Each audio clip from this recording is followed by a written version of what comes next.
इसी माह के 26 तारीख को बेंगलुरु यानी साउथ कर्नाटक में इंतखाबात होंगे, यानी वोटिंग डाले जाएंगे। और मई 7 तारीख को नॉर्थ कर्नाटक में, यानी 2 मरहले में ये इंतखाबात होने वाले हैं। मई 7 को नॉर्थ कर्नाटक में वोट डाले जाएंगे। इलेक्शन के ताल्लुक से हम आज आए हैं बीजेपी के साबिक स्टेट माइनॉरिटी प्रेसिडेंट मुज़म्मिल बाबू के यहाँ। मुज़म्मिल बाबू आरएसएस से आते हैं तो मुसलमान, लेकिन बीजेपी में भी काफ़ी पुराने हैं। और हम जानने की कोशिश करते हैं, चूँकि prime minister Modi press conference नहीं करते हैं और जो वादे हैं उस ताल्लुक से उनसे पूछने के बजाय हमने सोचा उनके जो नुमाइंदे हैं, जो पार्टी के लीडर हैं, उनसे बात करते हैं। साहब, 2 करोड़ नौकरियां देने का वादा किए थे हर साल, तकरीबन 10 साल गुजर चुके हैं, वो वादा अभी तक वफा नहीं हो पाया है। अस्सलाम वालेकुम, नमस्ते। ये जो है 2 करोड़ का जो है बोल के बाकायदा काम कर रहे हैं।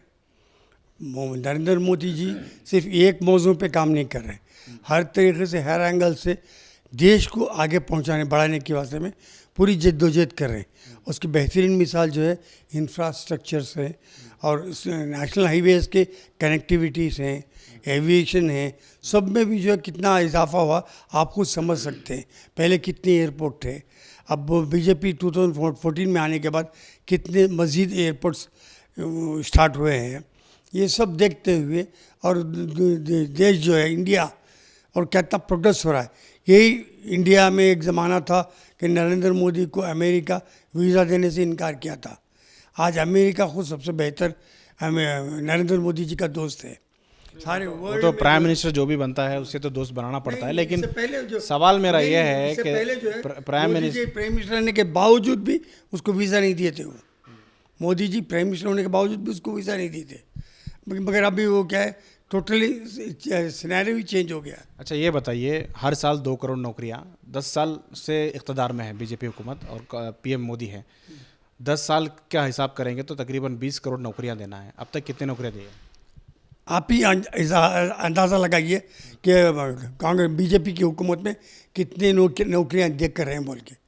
अगर नौकरियां नहीं दे के रहते तो आज पब्लिक जो है रिवोल्ट होकर रहती। 1 करोड़ नौकरियां भी अब तक नहीं आई, ये इल्ज़ाम है अपोजिशन। नहीं, वो अपोजिशन का इल्ज़ाम है, जनता का इल्ज़ाम नहीं है ना। अपोजिशन का जो है, तो आप लोग रिलीज़ क्यों नहीं, आप 20 करोड़ नौकरियां को रिलीज़ क्यों नहीं कर देते, डाटा रिलीज़? देखिए, नौकरी आने के लिए जो है प्रोविजन भी होना है ना। नौकरियां दे देखिए, जब वहाँ जगह ही नहीं है तो वैकेंसी ही नहीं है तो नौकरियां किस बिना पे देंगे? मतलब वैकेंसी क्रिएट नहीं कर पाए। वैकेंसी क्रिएट करने के लिए भी जो है बस ये चाहिए ना। क्या चाहिए? हर तरीके का जो है इंतजाम चाहिए। इंतजाम क्यों नहीं कर? एक आदमी को जो है नौकरी देने से जो है उसका बजट में कितना पैसा बढ़ता है। इंतजाम क्यों नहीं कर पा रहे? कंपनी के थ्रू ये होते हैं ना, गवर्नमेंट लेवल में नहीं है। कंपनी स्ट्रक्चर्स जो है ना, ये फिर वादे क्यों किए? वादे किए भाई, हर देखिए, आपको मैं सवाल करता हूँ, कांग्रेस वाले इतने वादे किए हैं, कांग्रेस वाले पूरे वादे फुलफिल किए। कर्नाटक गवर्नमेंट में तो 5 वादे किए थे, 5 गारंटी, 5 लागू हो गए। जो लागू है, मगर क्या कईयों को मिल रहे, कईयों को नहीं मिल रहे। किसे नहीं मिल रहे? सबको मिल रहे। भाई आप ही जाके आप एलिजिबिलिटी है तो अब देखिए, जैसे खवातीन को, लेडीज़ को बस फ्री है, किसे फ्री नहीं मिल रहा बताइए? बस लेडीज़ को बस एक फ्री है। उसके बावजूद जो है, उसके अलावा दूसरे जो भी हैं, 200 यूनिट फ्री है। अगर आप 200 यूनिट के कम की कैटेगरी में आते हैं, अगर आप 200 यूनिट से ज़्यादा कर रहे हैं तो आपको नहीं मिलेगा। कितना मिल रहा है? 200 यूनिट के ऊपर जो है वो पैसा सूद समेत वसूल कर ले रहे हैं। 200 जो यूनिट इस्तेमाल करते हैं एक मिडिल क्लास की फैमिली, अगर वो 200 से कम ले रहे हैं तो उनको फ्री मिल रहा है। 200 से ज़्यादा जो इस्तेमाल कर रहे हैं, उनका घर बड़ा है, उनकी कैपेसिटी ज़्यादा है, उन लोगों को फ्री नहीं मिल रहा है। ऐसे कोई कंप्लेंट है आपके पास जो 200 यूनिट से कम यूज़ कर रहे हैं फिर भी उनको देना? नहीं, उनकी जो बिल आ रही है ना, वो जो है सूद समेत वसूल कर रहे हैं। किसकी बिल आ रही है? मिडिल क्लास से, जो अपर मिडिल क्लास है उनके पास में। तो फिर 5 गारंटियाँ कांग्रेस ने पूरे किए कर्नाटक में, सिद्धरामैया सरकार ने। आपकी सरकार मरकज़ में, प्राइम मिनिस्टर मोदी ने 15 लाख का वादा किया था, हर साल 2 करोड़ नौकरियों का वादा किया था, वो कब पूरा होगा? देखिए, अब जो है, अब तक जो 10 साल का जो वक्फा गया तो सुधारने में गया। अब इंशाल्लाह फिर नेक्स्ट गवर्नमेंट आएगी तो बाकायदा पैसे आना शुरू होंगे। अब ये हर चीज़ को जो है एक वक्त लगता था कि जो जिस वक्त मोदी जी लिए कमांड इंडिया का, तो हालत बड़ी खस्ता थी। तो अभी जो है एक प्लेटफॉर्म पे आ गए हैं।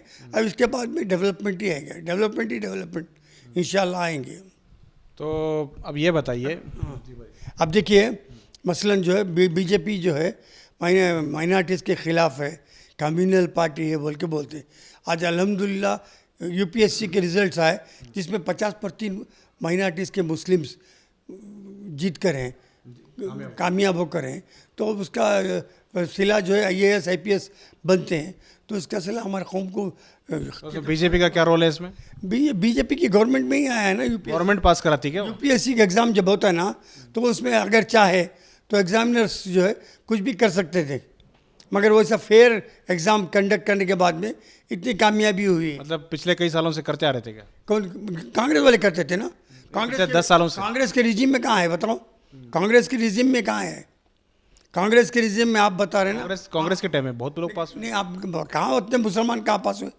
इस बार ज्यादा हैं, तो मतलब इसमें बीजेपी का हाथ है। बीजेपी का बढ़ावा था ना कि शिक्षा को जो एजुकेशन के लिए बिल्कुल। लेकिन आपकी बीजेपी यहीं कर्नाटक में, अभी इसे कांग्रेस से पहले जो बीजेपी सरकार थी, स्कॉलरशिप बंद करी माइनॉरिटीज़ का, फॉरेन स्कॉलरशिप बंद करी, मेरिट कम मीन्स के जो कुछ स्कॉलरशिप्स जैसे वो बंद कर दिए, बजट नहीं है ये बोलकर कई स्कीमें बंद कर दिए थे, तब आप खामोश थे। नहीं बाकायदा हम लोग बोलने से जो है 1,500 करोड़ रुपए हमारे बसवराज बोम्मई के रिजीम में 1,500 तो दिए ही नहीं।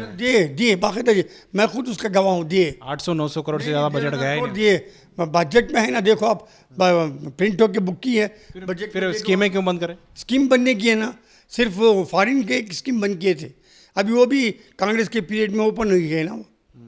फिर 4% रिजर्वेशन के बारे में क्या ख्याल आपका? 4% रिजर्वेशन के बारे में आप लोग बीजेपी रिजर्वेशन डाली होती है, मैं मान लेता हूँ।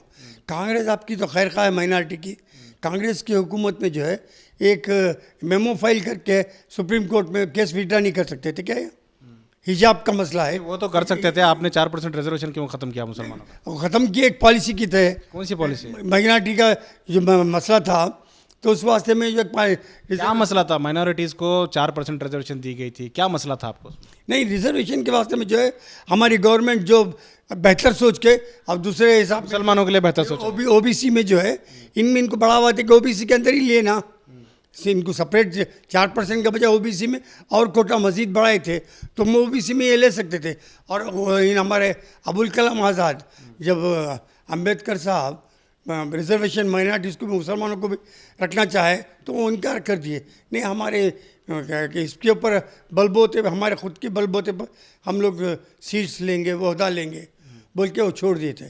तो उस हिसाब से जो है 4% का रिजर्वेशन निकालने के बाद ओबीसी में बाकायदा फ़ायदा उठाने का 4% रिजर्वेशन क्यों निकाला गया? क्यों नहीं, ओबीसी में ऐड कर दिया ना। क्यों ऐड किया? ओबीसी नहीं उसकी क्योंकि ओबीसी और माइनॉरिटी सेम है। आपको नहीं देखिए, ओबीसी में जो कंपटीशन है, जो रेशो है वो बहुत ज़्यादा है। मुसलमान वहाँ अगर जाएंगे तो उनको 2% भी नहीं मिलेगा उसमें। मुसलमान जो है कॉम्पिट करने की वजह क्या ये यूपीएससी में कंपटीशन नहीं था क्या? यानी आप 4% रिजर्वेशन निकालने के हक में हैं आप? हक में नहीं हूँ, हक की बात नहीं है मैटर। आपने क्यों मुखालिफत नहीं की बीजेपी को? क्यों हमें बाकायदा बोल के भी हम लोग जो माइनॉरिटीज़ अप्रोच भी किए कि मैं फिर ये रिटेन कर दो 4%, बल्कि इलेक्शन के बाद करेंगे, बोले इत्तेफाक से कांग्रेस आ गई। अच्छा, जब आप लोग मैदान में जाते हैं तो लोग पूछते नहीं आपको कि प्राइम मिनिस्टर ने वादा किया था 15 लाख रुपए अकाउंट में आएंगे, हर साल 2 करोड़ नौकरियां होंगी, और पता नहीं कितने वादे थे, सबका साथ सबका विकास, तो कुछ लोग पूछते नहीं आप? सबका साथ सबका विकास सबका विश्वास लेकर चल रहे ना वो। और 15 लाख विश्वास तो समझ में आता है, विश्वास तो समझ में आता है कि आपके कैबिनेट में, यानी बीजेपी के कैबिनेट में या उसमें जो है एक भी मंत्री मुसलमान का नहीं है, एक भी एमपी मुसलमान। देखो मुसलमान का शहनाज हुसैन मुसलमान नहीं थे क्या? जो थे वो नहीं बोल रहा हूँ, मुस्लिम मुक्त कैबिनेट बना दिया। नहीं, उसके बाद में जो है उनका पीरियड ख़त्म हुआ।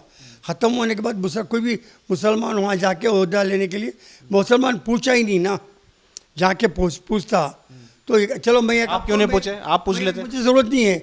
इसके बाद में मैं आपको मुस्लिम नुमाइंदगी नहीं चाहिए आपको? मुस्लिम नुमाइंदे है, जाके बराबर तरीके से कॉम्पिटिटिव। यानी आप बोल रहे हैं कि पूरे बीजेपी में कोई मुसलमान ऐसा नहीं था जो जाके राज्यसभा के लिए पूछे, चाहे वो शाहनवाज हुसैन हो, चाहे वो मुख्तार अब्बास नकवी हो, या दीगर जितने 50 लीडर अभी भी मौजूद हैं, इंक्लूडिंग आप भी, क्यों नहीं पूछे आप नुमाइंदगी मुसलमानों की? हम लोग को देखो पूछने का भी तरीका है, अगर पूछते तो बाकायदा पार्टी देने के लिए तैयार है, आज भी देने के लिए है। प्रॉब्लम क्या है, माइनॉरिटीज़ को जो है बीजेपी का नाम कांग्रेस वाले, एसपी वाले, बीएसपी वाले सब इतना बदनाम करके कम्युनल पार्टी बोलकर, जिसकी बिना पे जो हमारी कौम वाले जो है अगर बीजेपी से हमें टिकट भी दिए तो फॉर्म वाले क्या तो बीजेपी से कंटेस्ट करें बोल के वोट नहीं देते।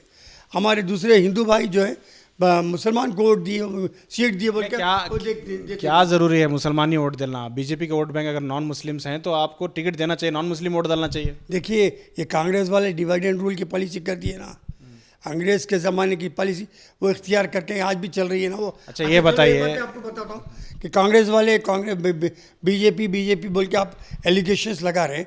कांग्रेस वाले के पास अब मिसाल कर्नाटका में 28 एमपीज़ हैं, 28 एमपीज़ में पहले 5 एमपी को मुस्लिम्स को दे रहे थे, माइनॉरिटीज़ को दे रहे थे, आज सिर्फ एक को दे रहे हैं, एक को दिए हैं। क्या कांग्रेस कम्युनल नहीं है? क्या कांग्रेस कम्युनल नहीं है? चाहती तो 4 को दे सकती थी। नहीं 28 में तो एक दिए हैं। पूरे 530 जो 500 से ज़्यादा जो सीटें हैं उसमें से बीजेपी ने कितने टिकट दिए मुसलमानों को?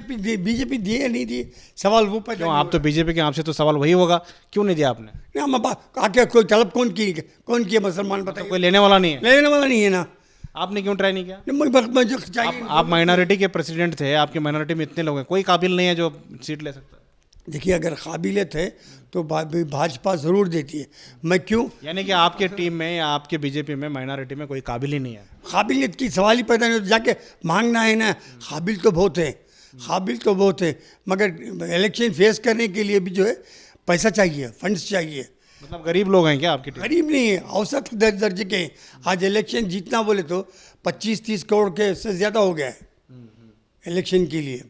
तो उसमें जो है और माली हाल कुल मिला के आपका कहना है कि बीजेपी में किसी के पास पैसा नहीं है और कोई मांगता नहीं है। मांगता नहीं है ना। तो अभी 15 लाख का क्या किस्सा है, कब मिलेंगे 15 लाख? 15 लाख जो है बोले हैं, महावीरा है वो।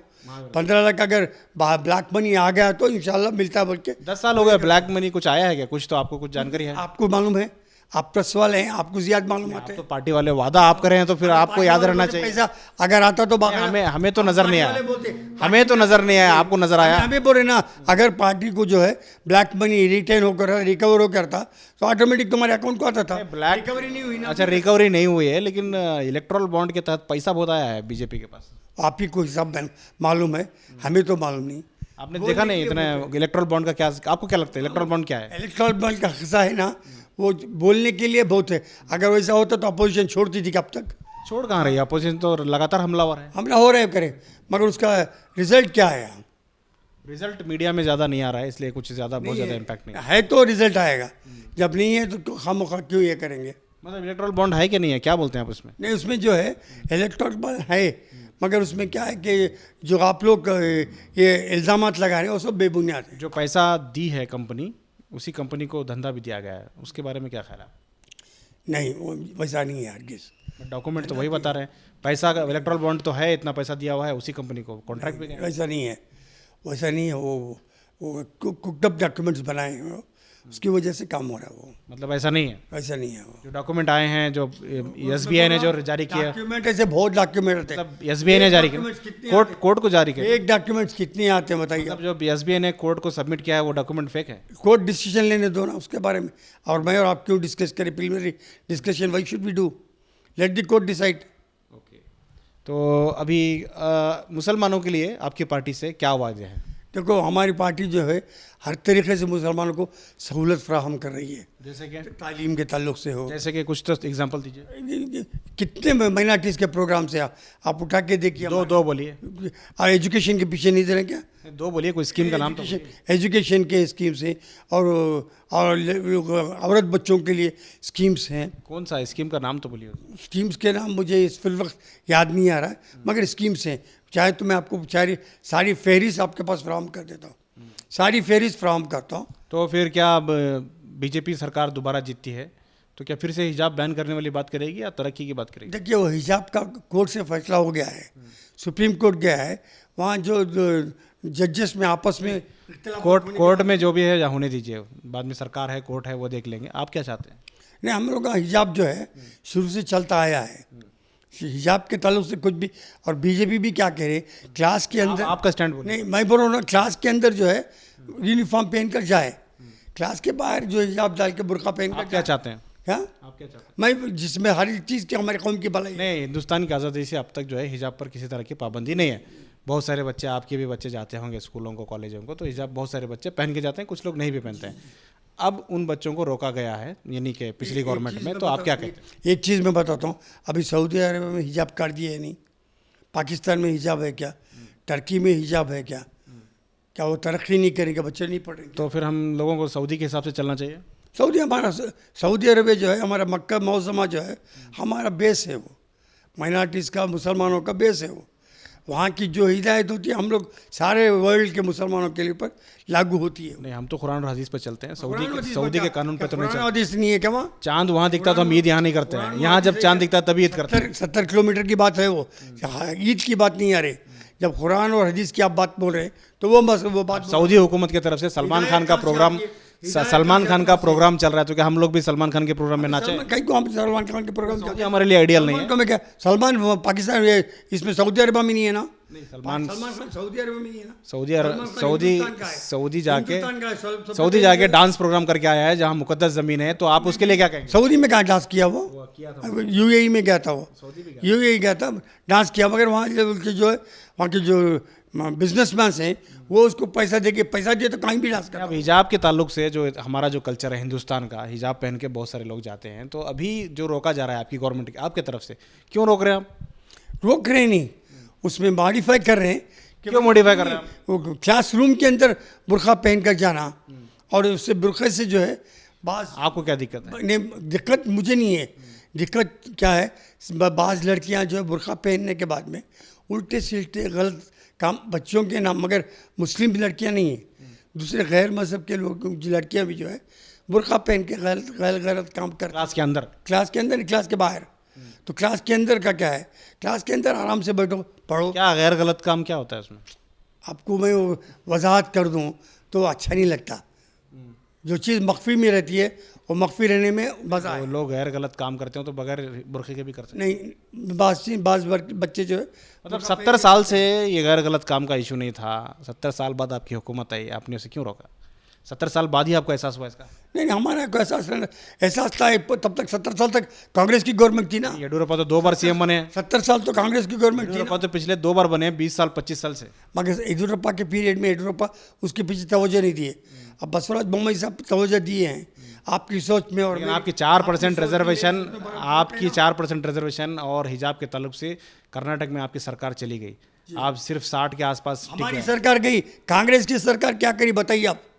कांग्रेस की सरकार क्या 1.25 साल लेना है क्या विड्रा करने के लिए केस? कांग्रेस की सरकार क्या करी बताइए आप? 4% के तरफ से कांग्रेस सरकार वापस ले सकती थी ना केस, सुप्रीम कोर्ट कौन रोका था? ऐसे तो आपको खुश होना चाहिए क्योंकि वो भी आपकी तरह ही वापस नहीं ले रहे हैं। हम खुश नहीं हुए, पब्लिक को गई ना, जनता इसका फैसला करना है, माइनॉरिटीज फैसला करना है। हम क्यों खुश हैं कि हमको नाराज हुए? आपका फैसला अभी भी बरकरार है, खुश होना चाहिए ना। नहीं, खुश होने की सवाल ही पैदा नहीं होती ना। खुश होने का सवाल, सरकार आएगी तो फिर गवर्नमेंट गई, अभी ये कांग्रेस गवर्नमेंट की जिम्मेदारी है। कांग्रेस गवर्नमेंट क्या अच्छा है क्या बुरा करने दो। इस बार तो बीजेपी का माहौल नहीं दिख रहा है, जैसे कि लग रहा है 400 पार, ऐसा तो लग नहीं रहा है। ग्राउंड लेवल पर हम जा रहे हैं तो लोग पूछ रहे हैं भाई वादों का क्या हुआ? रिजल्ट आने दो। बेरोजगारी बहुत बढ़ गई है, महंगाई इतनी बढ़ गई है, पेट्रोल की कीमतें इतनी बढ़ गई हैं, लोग गरीब होते जा रहे हैं और जो अमीर हैं वो अमीर होते जा रहे हैं। कुछ ही घरानों को फ़ायदा मिल रहा है जो दौलतमंद घराने हैं। आम आवाम को क्या फ़ायदा आपकी गवर्नमेंट से? एक चीज़ क्या है, देखो महंगाई का सवाल है तो सिर्फ भारत में महंगाई बढ़ रही नहीं, सारे वर्ल्ड में महंगाई बढ़ रही है। तो यहाँ तो महंगाई एक महदूद है, एक रीज़नेबल तरीके से। बाजू हमारे पड़ोसी पाकिस्तान में लीजिए 300 रुपये है, 330 रुपये कुछ। तो फिर आपने इलेक्शन से आज से 10 साल पहले ये वादे क्यों किए थे कि महंगाई कम करेंगे, पेट्रोल की कीमतें कम होंगी, हर चीज़ कम मिलेगी? आपने कहा था कि गैस का रेट कम होगा, आपने वो झूठा वादा क्यों किया था? वादा झूठा कौन सा भी नहीं किया मोदी जी। मोदी जी की हालात सर्कमस्टेंसेस ऐसे हो गए जिसकी वजह से मजबूरन रेट बढ़ाना पड़ा। तो कम से कम माफ़ी तो मांगना चाहिए, हमने वादा किया था, वादा पूरा नहीं किया है। माफ़ी मांगने का सवाल क्या, गलती हो तो माफ़ी। लेकिन गलती तो है, वादा आपने वादा किया और पूरा नहीं किया। हुई तो माफ़ी। इसमें मैं बोल रहा हूँ ना, हालात की वजह से हुआ है।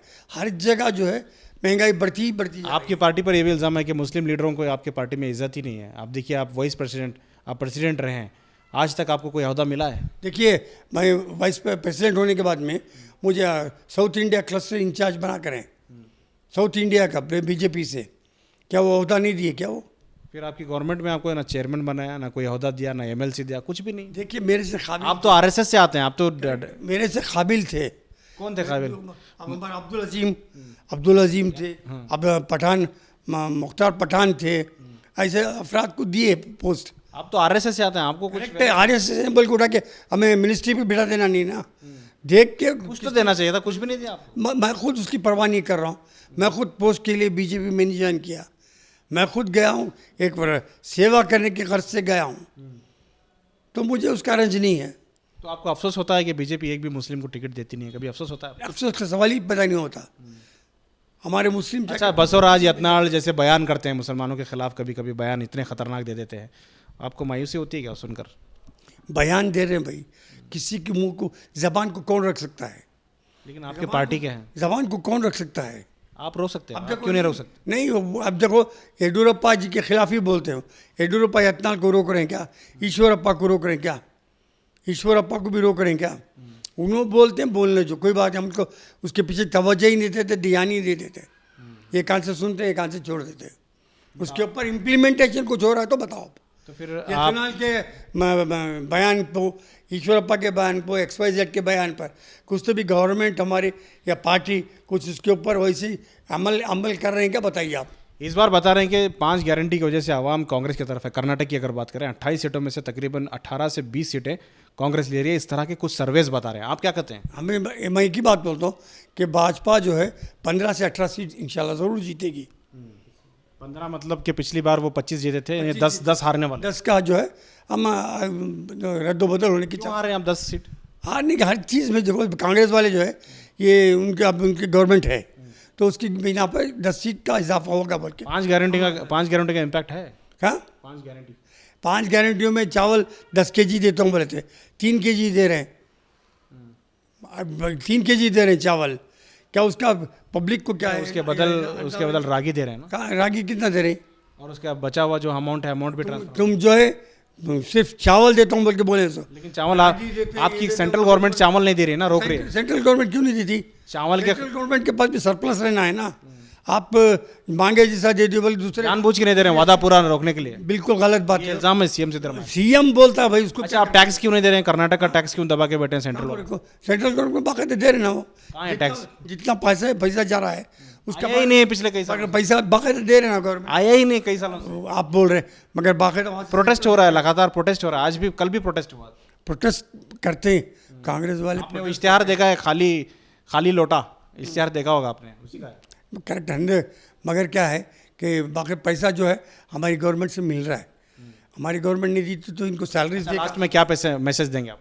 मैं बोलता हूँ कि भाई बीजेपी जो है, मैं एक बीजेपी का नुमाइंदा, बीजेपी का एक कार्यकर्ता होने की वजह से ये बोलता हूँ कि हमारी पार्टी इख्तियार में आएगी। अच्छा, बहुत बहुत शुक्रिया। ये थे मुजम्मिल बाबू, जो कि आरएसएस से ताल्लुक़ रखते हैं, बीजेपी के लीडर हैं, बीजेपी माइनॉरिटी के साबिक में चेयरमैन भी रहे हैं।